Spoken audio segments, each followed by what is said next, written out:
Hello and welcome to a special edition of The Big Fight. We were supposed to be today discussing homosexuality and whether it should be legalized or decriminalized, but then the events that have taken place over the last couple of days, especially in Singur, one of India's most respected industrialists, Ratan Tata, saying he might well pull out of West Bengal if the situation in Singur is not settled. So we've had to break away from our normal topic. We will be showing you that episode next week, but this week we're going to talk about Singur.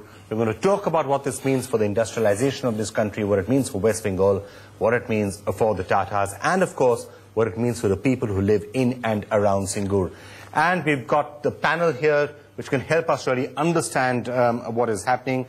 Let me start by introducing an old regular to The Big Fight, Sohail Seth, who's been associated with the Tatas for a long time, also has worked extensively on brand West Bengal. So he's going to be shuffling two hats, I think, over the next 1 hour or so to help us make sense of what's happening. Standing next to him is Dr. Amit Mitra, Secretary General of FICCI. The industry organizations are quite perturbed and quite upset by what has been happening. To my left here, it's a great pleasure to welcome Mr. D.L. Sachdev, Secretary of ITUC, which is the All India Trade Union Congress. Yes. It's the wing which is affiliated to the Communist Party of India, and has been taking a somewhat more nuanced position on the situation in Singur. They support the Tata the project, but at the same time feel that something should be done for the farmers out here. And now, joining us from Calcutta, two very special people. Derek O'Brien is joining us. We've known him, of course, in many avatars before, but he's the spokesperson of the Trinamool Congress. So, in a sense, is the man who's right there in the hot seat. Derek, thank you so much for joining us on this special edition of The Big Fight. And it also gives me great pleasure to welcome onto the program Mr. Harsh Neotia, probably one of Bengal's most respected industrialists, MD Bengal Ambuja Housing Development, and a number of other hats, of course. Mr. Neotia, thank you so much for joining us. Derek O'Brien, let me start with you first. You are leading an agitation, the Trinamool Congress was leading an agitation, and now perhaps a card has been played that you never anticipated. A card that perhaps will risk having Mamata Banerjee established as the villain of the entire piece if the Tatas do actually pull out of West Bengal. What is your strategy now? Let me bring out about 5 or 6 facts of this case, because there are people who are watching the show across India. So I think it's better we go back and start right at the beginning. And the beginning was 2006. Fact number 1. In 2006, after 30 years of left front rule, finally the Chief Minister of West Bengal decides to take a car company shopping for land in Bengal. So the Tatas go, they're offered lots of land. They finally choose 1,000 acres of land, 1,000 acres of land in super fertile, the area between Hooghly and Bardhaman, 1,000 acres, right? In 2006, when this land, that's number 1. Number 2, in 2006, Derek, if you don't mind, Derek, hang on. Derek, if you don't mind, can we discuss each of these facts in turn? Let's just discuss it. Let's get all the facts out there. You're right. But let's discuss each of these facts in turn. So first of all, your fact number 1 is you're saying that the Tatas went in and chose super fertile land. Let's just get a reaction to that, and I'll come back to you for each of those facts. Is that true? It is absolutely incorrect. The government of West Bengal invites industry to set up industry in that state. The government of West Bengal was very keen that the Tata Motors set up its plant in West Bengal. Obviously, officials from the Tata companies didn't go to check whether the soil is fertile or super fertile. No, let me finish. That land is then given by the government. The acquisition has been made by the government, has not been made by the Tatas. There is no relationship between the farmers and the Tatas as is made out to be today by Mamata Banerjee. The government acquired the land. The government gave the Tatas saying that this is the land we've identified for you. Derek, quick response. Yes.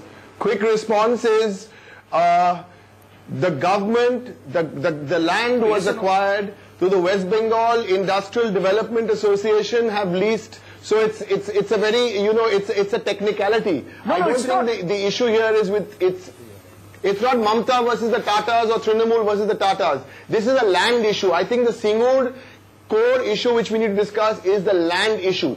Tatas, when they went shopping, they chose the spot 30 or 40 kilometers from Calcutta, which had great infrastructure. They said, we want this. After that, maybe Tatas didn't do enough due diligence, or Tatas didn't check what the ground realities were, because that's where this has really blown up in everyone's face. Okay, Harsh Neotia, fact number one, I think this lies perhaps at one of the roots of the entire issue.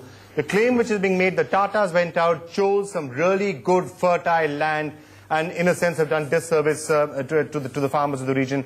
I want your reaction to that. Well, I think the Tatas were offered this land amongst other options that were shown to them, and they chose this because this had better connectivity with the city, it had better infrastructure, and perhaps it was easier to develop the project, which was to be done in a very short period of time, and the infrastructure that is available was important to ensure that the car rolls out as per the plan. So they chose this land amongst the options offered. That's what I know. Okay, Mr. Sachdev, yeah. I know you're sympathetic both to the car project and to the farmers.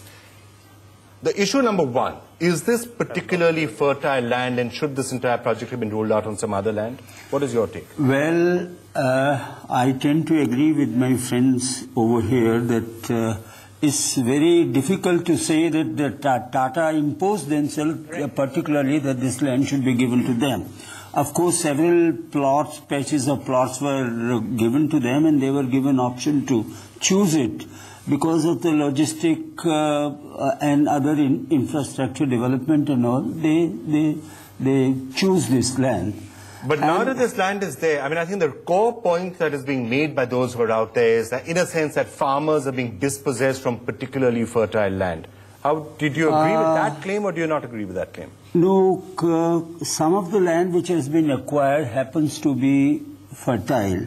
In any case, wherever you set up plants and all, actually dislocation and all things are going to be there. And naturally, all these issues, main issue is the compensation and rehabilitation of farmers. And besides the rehabilitation of farmers, the other aspect which is being overlooked even by the government and even by other parties to the dispute is those agriculture workers who are depending on this 1,000 acres of land. Some rehabilitation plan should be worked out for them. Okay. If Mr. Neotia, I'm just going to get another couple of questions from you, and I know you have to leave us after that. Yeah. Is that at the core of it? If we at the very outset, we had been doing proper compensation, proper rehabilitation, assuring the people on the ground that their livelihoods are not going to be taken away, perhaps matters would not have come to this pass. Would you agree with that statement? Yes, I would agree with that in general, because I think somewhere maybe there was a certain amount of haste in the entire process, and that and therefore a proper evaluation of the ground sentiment and the value of land may not have been determined appropriately, and that has snowballed into this problem. But having said that, I think it's a very important project for West Bengal, and I am it's really unfortunate that we now have this prospect of this investment actually going away. Okay, Mr. Mitra, we are coming to all the issues, and I am going to come back to Derek O'Brien. He's listing a number of the issues that are coming up. Yeah. On the question of fertile land and farmers being dispossessed, and these are very emotive claims to be making. Could this have been handled differently? Let me give you a fact that's not been stated so far.